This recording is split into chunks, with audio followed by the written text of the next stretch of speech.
like to begin by talking about Robert Proctor, who wrote in his book, Racial Hygiene, Medicine Under the Nazis, about eugenics, euthanasia, and extermination. He asked the following question: how could such ideas come to dominate a community of scholars and physicians dedicated to serving and preserving life? He then went on to offer 6 different answers to this question. 1. German racial hygienists modeled their science on movements in other countries, particularly that in the United States of America. Furthermore, racial hygiene had become scientific orthodoxy in Germany and elsewhere prior to the takeover of the German state by the Nazis. So, for example, in 1932, 1 year prior to Hitler assuming the chancellorship, there were 26 separate courses of lectures in the medical faculties of most German universities, 13 medical journals devoted to racial hygiene, and establishment of many institutes, such as the infamous Kaiser Wilhelm Institute for Anthropology, Human Genetics, and Eugenics, home to Ottmar von Virchow, the mentor of the notorious Joseph Mengele. 2. The Nazis medicalized a host of social problems, including criminality, alcoholism, and homosexuality, thereby involving doctors in state policy to an unprecedented level. It may have been true that under the Nazis, the medical profession achieved a higher status and greater power than at any time in the history of the world. 3.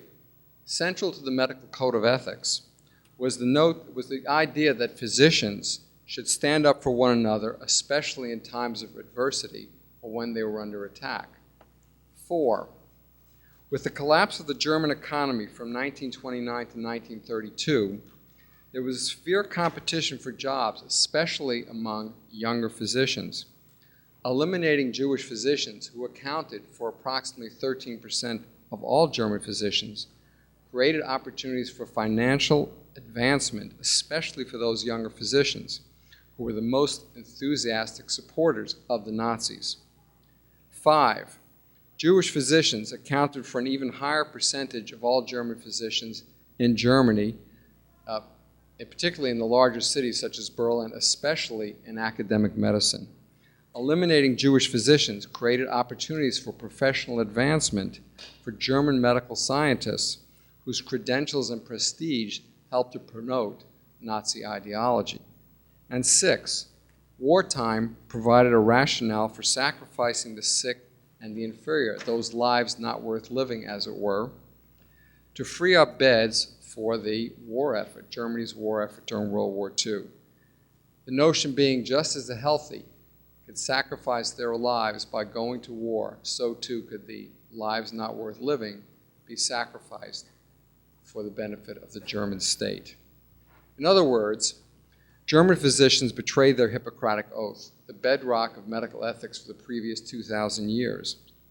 When they chose knowledge over wisdom, the state over the individual, a furor over God, and personal gain over professional ethics. With this history in mind, we have asked tonight's 2 speakers to address the following question: what should we tell medical students about racial hygiene, cultural diversity, the doctor-patient relationship, and professionalism? Our first speaker is Dr. Theresa Duello. Dr. Duello received her Ph.D. in human anatomy from the University of Iowa in 1978 under the tutelage of Dr. Nicholas Halmy. She then pursued postdoctoral research training in reproductive endocrinology at Colorado State University and in cell biology at Yale University, and has been a faculty member at the University of Wisconsin since 1982. The first 20 years of her career focused on cell and molecular research studies of the regulation of hormone production by the pituitary and placenta. In 2002, she spent a sabbatical leave at the Center for Research on Minority Health right here in Houston at the University of Texas MD Anderson Cancer Center, focusing on cultural competent outreach to populations underrepresented in medical research who have the least access to the benefits of current medical advances. Of great relevance to the question at hand, Dr. Duello teaches undergraduate courses on health disparities with an emphasis on the need for medical history to inform our training of health professionals. Please join me in welcoming Dr. Duello back to Texas.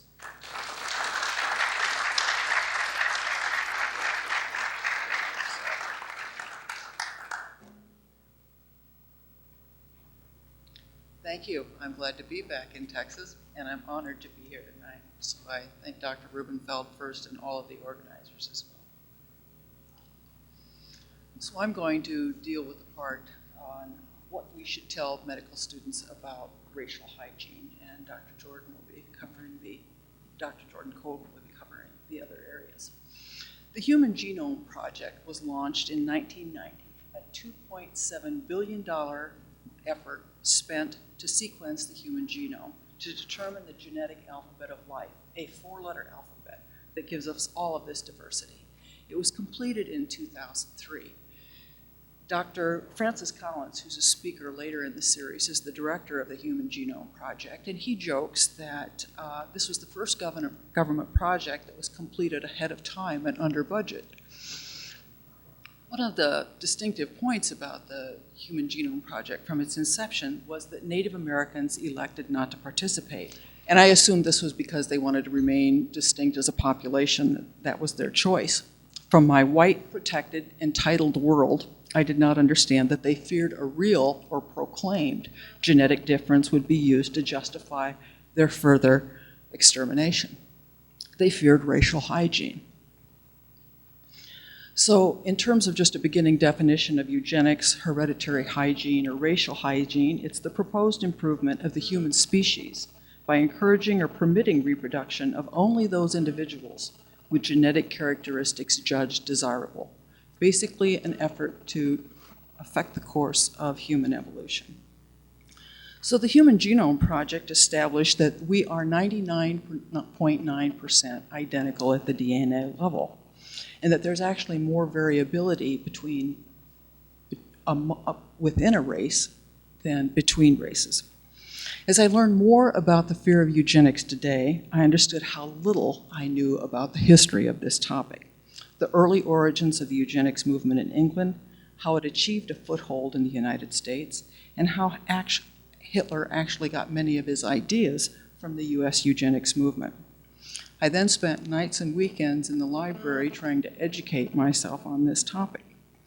In the process of doing so, I was going through the University of Wisconsin library catalog, and I ran across an entry called Eugenics Theses.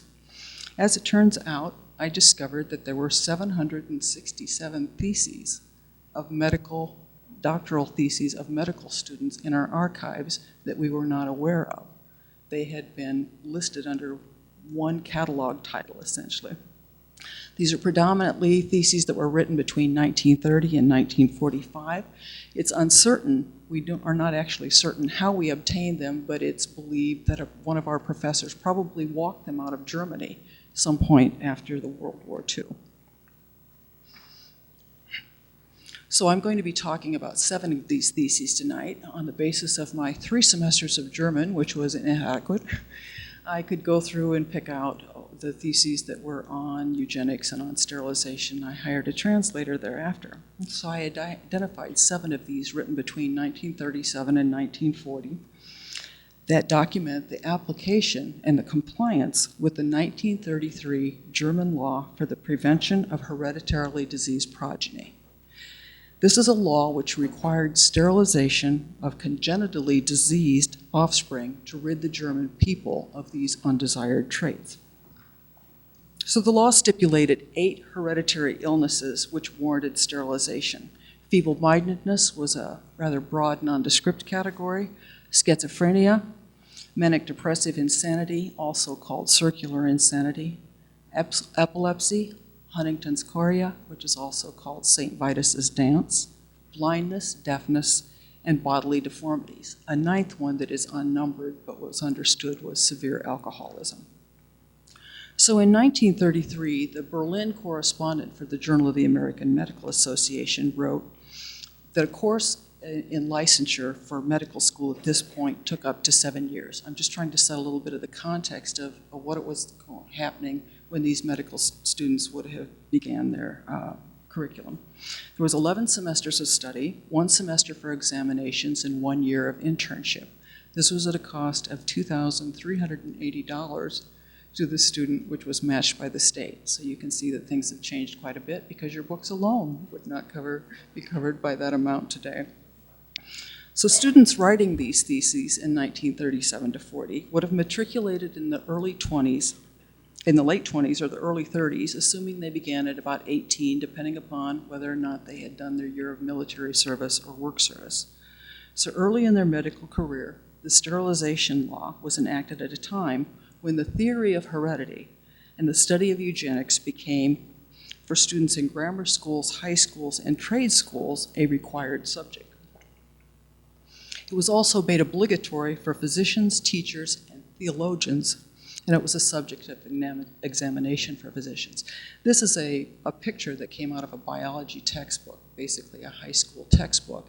And what it is it's showing the burden to the state of these hereditarily undesirable diseased individuals, referred to as life unworthy of life.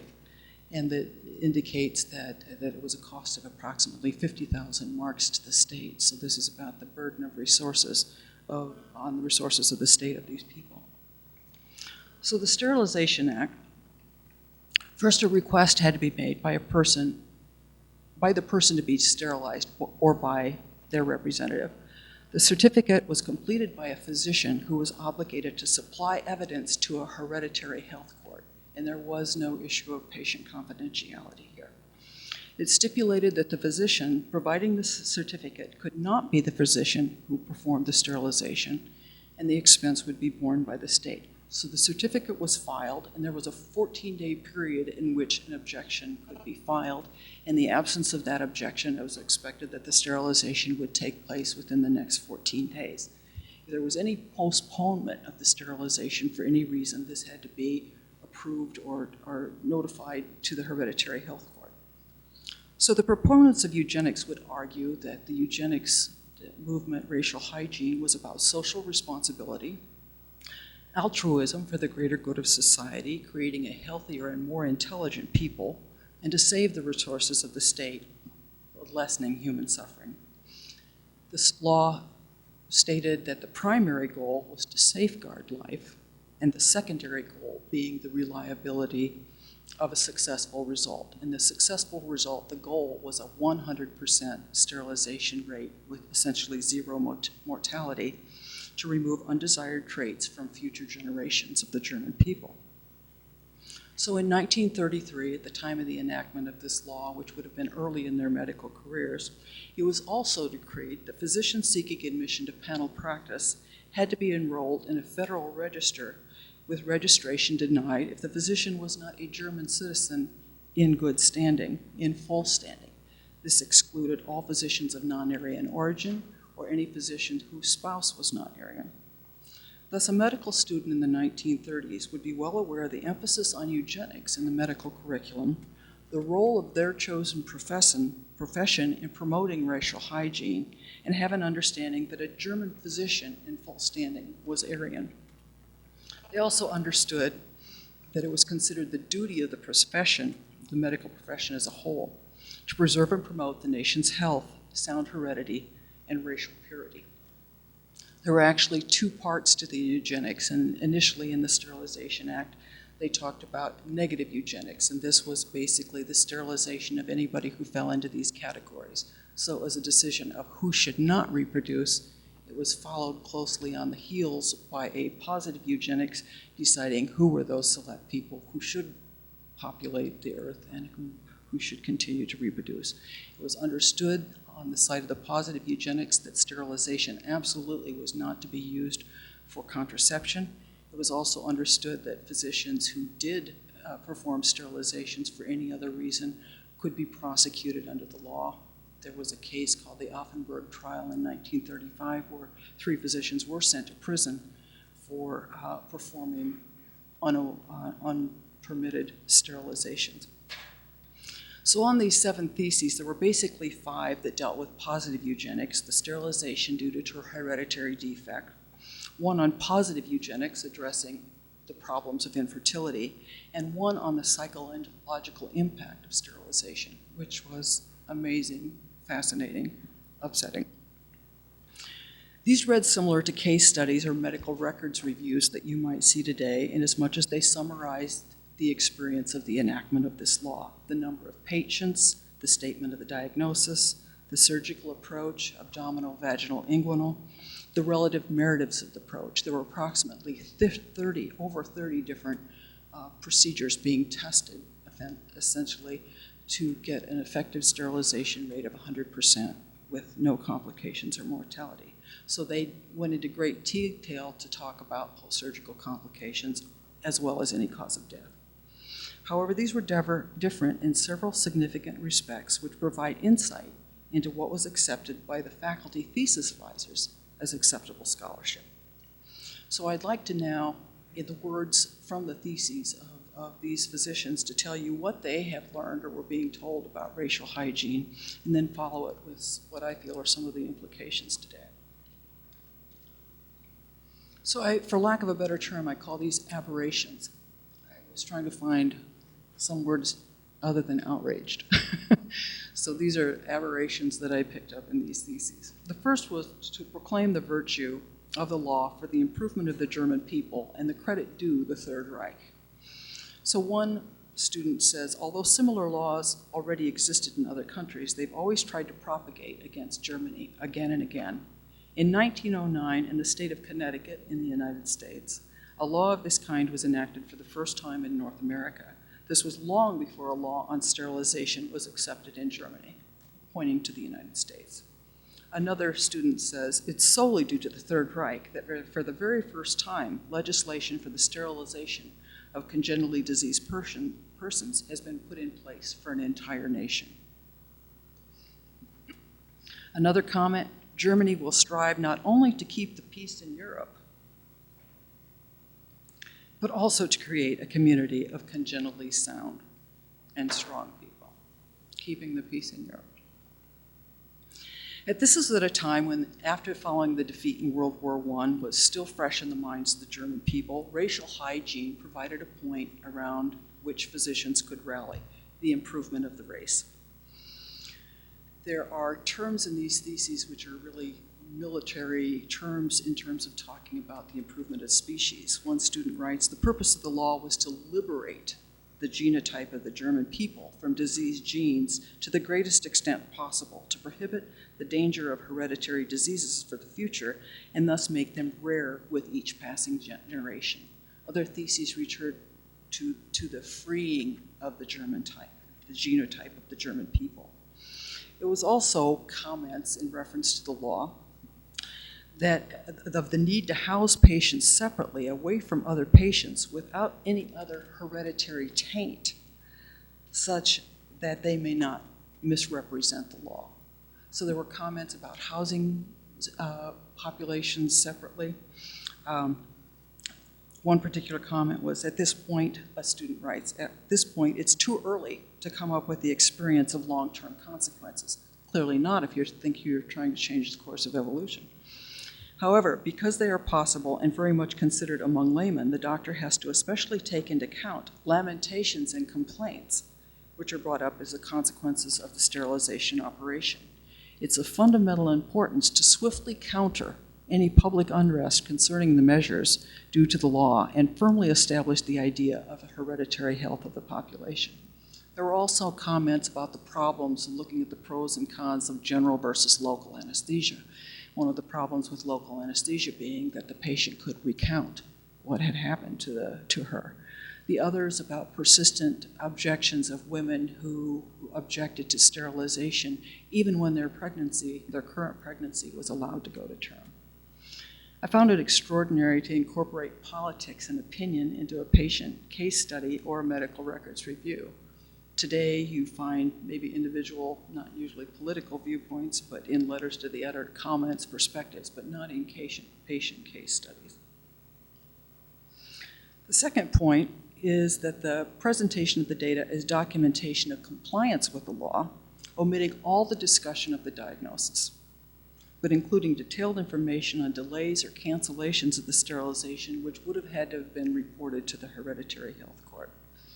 So here we have, across these theses, probably about 70% of these patients in that were diagnosed as feeble-minded, but not a word anywhere as to what constituted feeble-mindedness. And actually, probably one of the going definitions at this time was actually that used in England as one who is capable of earning a living under favorable circumstances, but is incapable from mental defect existing from birth or from early age, A, of competing on equal terms with normal fellows, or B, of managing himself and his affairs with ordinary prudence. Also found in these theses that without actually making a direct connection, they would have tables of the occupations of these individuals. So oftentimes there was a large segment who were unemployed, and in fact, going back to the early definitions of feeble-mindedness, being poor, pauperism, and that was considered within the category of feeble-mindedness. So we have a large group here without occupations, but we also have piano teachers, apprentice nurses, and kindergarten teachers. One of the authors did concede a level of difficulty in assigning this diagnosis. She wrote, "The vast difference when it comes to members of feeble-minded people, comes to the number of feeble-minded people, probably has to do, mostly to do with the difficulty in accounting for the actual number of feeble-minded, because it's hard to draw the line between slight feeble-mindedness and natural stupidity. On the other hand, it's extremely important to come to grips, especially with slight degrees of feeble-mindedness, because this degree is most likely to be the dominant inherited factor. It becomes clear just how strong the hereditary factor of feeble-mindedness is when you realize that when one parent is feeble-minded, 40 to 50% of the children will be feeble-minded, while this percentage increases to over 90% when both parents are feeble-minded. So feeble-mindedness was considered a single trait linked to a single gene. This was the concept of genetics. But the admission of the diagnosis was probably not considered an issue inasmuch as it was left to the hereditary health court, other physicians who were making this diagnosis.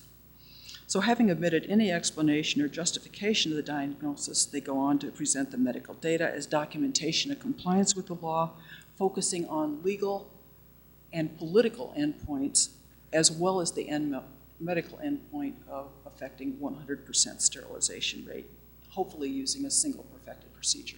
And that's what all these different approaches were. They were looking for one procedure which could be uniformly done in a few minutes, literally, that would give you zero mortality. So you found detailed explanations of postoperative complications, reasons for delay of surgery, reasons if sterilizations were not performed because of prior infections rendered the individual sterile, etc. I found it amazing whether you consider the candor of the students to be permitted or promoted. Where were the thesis advisors on this issue? I was initially baffled since the ultimate goal is sterilization. It took me several readings to understand that the motive here was to avoid excessive bleeding of a highly vascularized uterus, which would avoid increased risks of postoperative problems, prolonged hospital stays at the expense of the state, and death or mortality, which had to be reported to the hereditary health court. All of this became more easily understood when I also understood that it was followed by basically the emphasis on positive eugenics. The third point was representation of the safety and well-being of the patient as reflecting the law or the intent of the legislators, when in fact it appeared to be an attempt to reconcile the goals of the law with the responsibilities of a physician. One student writes, "We are bound by duty as physicians and as the performing entity to bestow the persons who are affected according to the law with the best care possible. The most important thing still today has to be to safeguard life. In second place comes the reliability of a successful result. All leading persons and physicians in Germany are in agreement that no failure will harm the law." Emphasis not on the patient there. No failure will harm the law. Another student was writing about a physician who advocated hysterectomy as a form of as a means of sterilization, but it was experienced a 2 to 3% mortality rate. He writes, this is in direct contrast to the view held by participants in the 1935 conference of the German Gynecological Society, namely that the safety of life should be the leading principle in the sterilizing operations. So the law was enacted in 1933. It became effective in 1934. And the conference of the German Gynecological Society in 1935 was still saying that it was an issue of the safety of the issue of the procedure was the driving issue. Other students wrote about this, but it was only this particular author who actually focused in on the conference of the German Gynecological Society, saying and reinforcing that this had to be about safeguarding life. So what became apparent to me was that this appeared to be a method to try to reconcile the Sterilization Act with the Hippocratic Oath. You have safeguarding life, but you have the goals of the state in affecting 100% sterilization with no mortality. I think this is, to me, what they were struggling with at the time. So on the one hand, we have eugenics, the whole issue of social responsibility and altruism, and the lessening of human suffering. Here, I think one of the things that I came away with these theses was that it provides insight into how a cohort of German physicians and the medical students they were training may have rationalized these events if a simple, safe, and reliable sterilization procedure could not keep up with the need to rid the German people of these undesired traits. I had a lot of trouble with this. I had a lot of trouble struggling reading with this. I got to the point where I couldn't sleep nights and would wake up with this. I struggled with my bias. I struggled with the appropriateness of the way I was judging in hindsight.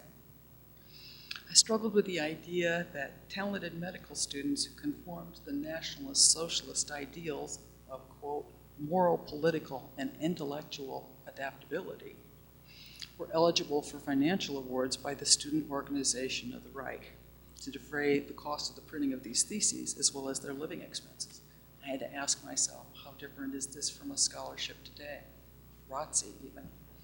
It made me wonder if this moral, political, and intellectual adaptability was part and parcel of what permitted medical faculty to allow medical students to intone their dissertations with nationalistic fervor and point-by-point documentation of the compliance with the sterilization law.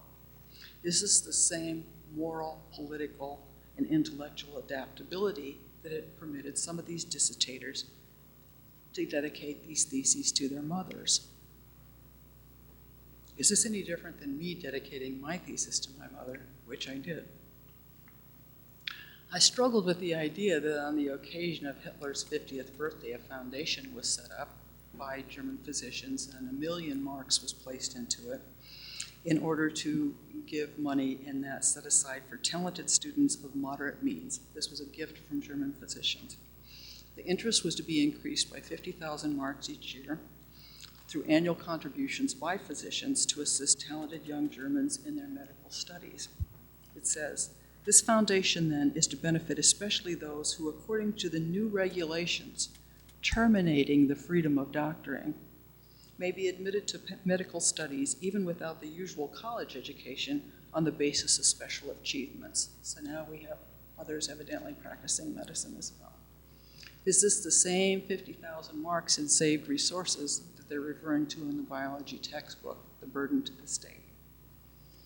I asked myself, is it fair of me to call this ethics with a twist? So it was interesting to me, as I struggled with all of this, that I didn't struggle with my German heritage. Duello used to be Schulten den Dülen. It's partly because I've already been through those struggles, but it was also because that I don't believe that there is something that is genetically distinct as a German, something not genetically distinct to me as an Aryan, and this is what basically came out of the Human Genome Project, that we are 99.9% identical at the DNA level, and the other 0.1% is not explained by race. And race is a social construct, not a biological category. which is several hours of discussion right there. By the time these theses were being submitted, the Journal of the American Medical Association states, the revelation of professional secrecy is now regarded as not unethical if made in the fulfillment of legitimate moral duty in the interest of any objective that is felt to be socially desirable, or if a menace to public welfare is the predominant consideration. So what do I say? What do we tell medical students? What do we tell medical students today? Well, one of the things that struck me also as I read this is that we are appropriately appalled and distressed at the death of 32 individuals at Virginia Tech. We're distressed at the death of 13 people at Columbine High School. We're distressed at the death of 2,998 at the World Trade Center and 168 at Oklahoma City. The question to me has to be, do we remain suitably appalled at the sterilization of 400,000 people in the way in which the Sterilization Act set the stage for the T4 euthanasia program and eventually the Holocaust? So now, what can I say to medical students today? What can I say to physicians today? One of the things that I think we really have to bear in mind, and the Genome Project really points this up, is that the fear of racial hygiene remains here in this country today. I mean, you can talk about racial genocide all over the world, but in the United States, the fear of racial hygiene remains, the fear of genetic selection remains. And if we haven't learned anything else, we should know that if it concerns some of us, it needs to concern all of us. This is trite to say, but we obviously can't leave medical ethics to medical ethicists. We all need to be ethicists, so to speak. And one of the big points, and I had discussion with students earlier today, is about incorporating these stories and these issues and that into the curriculum, not just starting in medical school. In the undergraduate curriculum, actually K-12, in my belief. Undergraduate curriculum, the graduate curriculum, much of science is being done by Ph.Ds, and the medical curriculum as well, and that it cannot be left to electives. It cannot be left to one semester in the first semester of medical school. It needs to be incorporated throughout the course, and that's what medical schools are working at right now.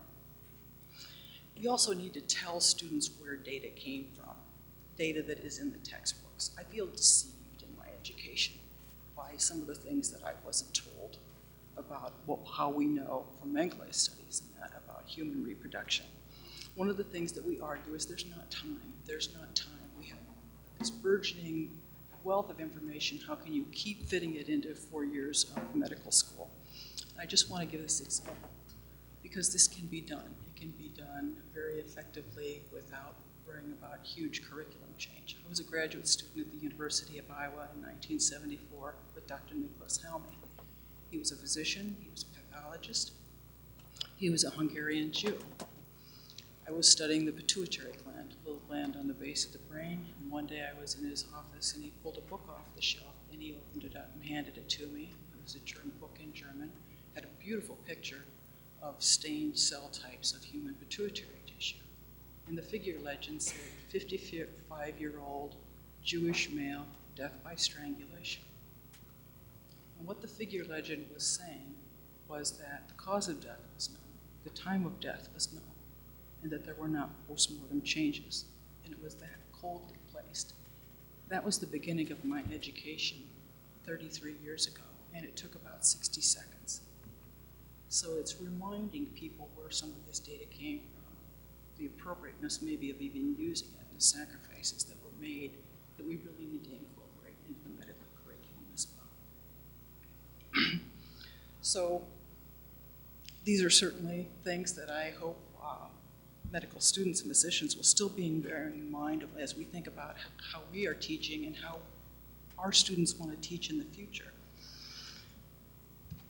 And you still may hear some people say, oh, Hitler was just one person, but so was Margaret Mead. And I would hope that medical students and physicians would think about the essay that they wrote in their application to medical school. because the last paragraph usually goes into what kind of physician you want to be, what you're going to do once you've received your degree, how you're going to change the